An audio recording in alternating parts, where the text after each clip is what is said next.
Alright, CNT125, Voice over IP Networks Lab.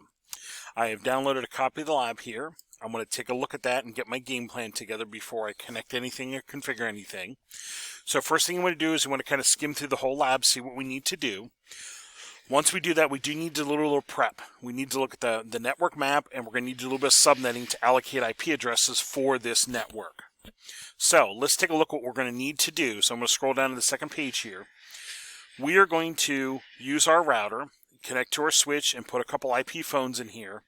And we're even going to hook a workstation into our phone. And this is going to look very much like a business network where we would have IP phones. So to do that, we're going to need to do a little bit of special config on the switch. We'll put VLANs on, a VLAN for the phones and a VLAN for the PCs.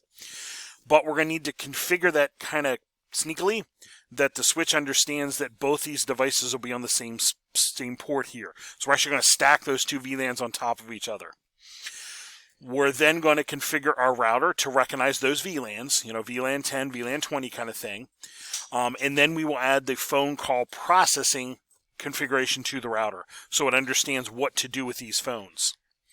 So to do that, we are going to need to, let me scroll back up here, we're going to need to take our 172.16 network, subnet it to create at least 3 subnets, one for admin VLAN, VLAN 10 for the PCs, VLAN 20 for the IP phones.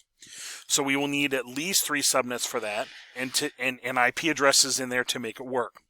So what I did, my game plan was I took the 172.16 network, I borrowed 2 bits to create 4 subnets. So my subnet mask becomes 255.255.192.0 or /18. And since I borrowed 2 bits, I borrowed to the 64 place. My subnets will go up by a factor of 64. So I'll have the 00 subnet, 64.0 subnet, 128.0 subnet, and 192.0 subnet. Those would be my 4 subnets. So with that in mind, I took that info and I started marking up my network map. I said, all right, I'm going to use the 00 subnet for my VLAN 1. I'm going to use the 64.0 subnet for the 10 VLAN 10 for the PCs. I'm going to use the 128.0 subnet for my voice or my IP phone VLAN 20. Once I had that, I said, okay, now I can start allocating IP addresses to these sub-interfaces. So for the VLAN 1, I said, all right, the router interface will be 16.0.1, the first usable in the 00 subnet.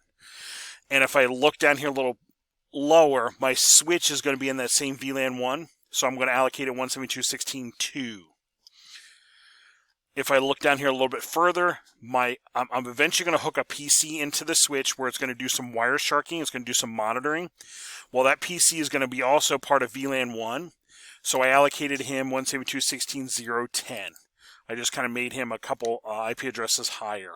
So I've allocated all that for VLAN 1, all those IP addresses, this static PC, static IP address PC, my switch VLAN IP, switch VLAN 1 IP, and then the router VLAN 1 subinterface, 0.1.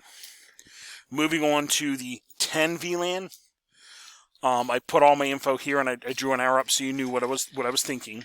This one will be 64.1 for the IP. For my 20 VLAN over here, this will be 128.1, first usable in each one of those subnets.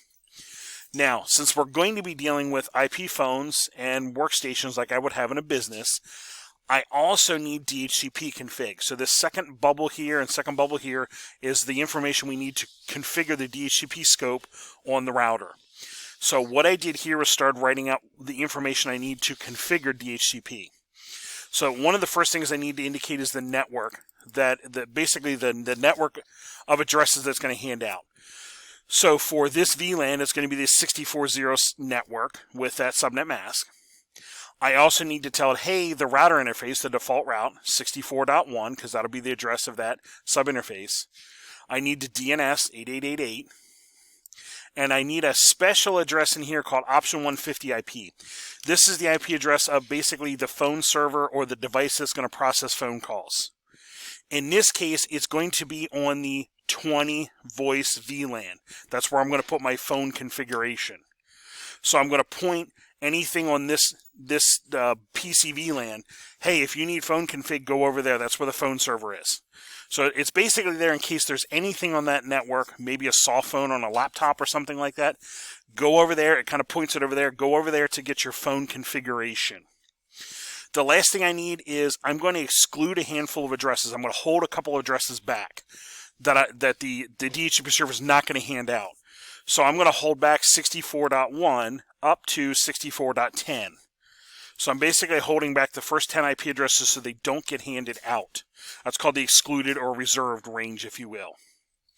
So there is all my notes for this 10 VLAN and the DHCP scope for that VLAN. Over here on the 20 VLAN, same kind of thing. 128.1 is the IP. My DHCP scope, my network's going to be 128.0. Default router will be 128.1, that interface. DNS is still 888. And the option 150 IP is the 128.1 because we're going to do all the phone processing in this network, if you will, this VLAN, if you will. And the last thing is I'm going to hold back 128.1 to 128.10. And again, I'm holding those back so they don't get handed out. Those would be addresses of things like access points, printers, servers, that kind of thing that we want them to remain static. So we don't want to hand those IP addresses out. So there is my game plan for this network.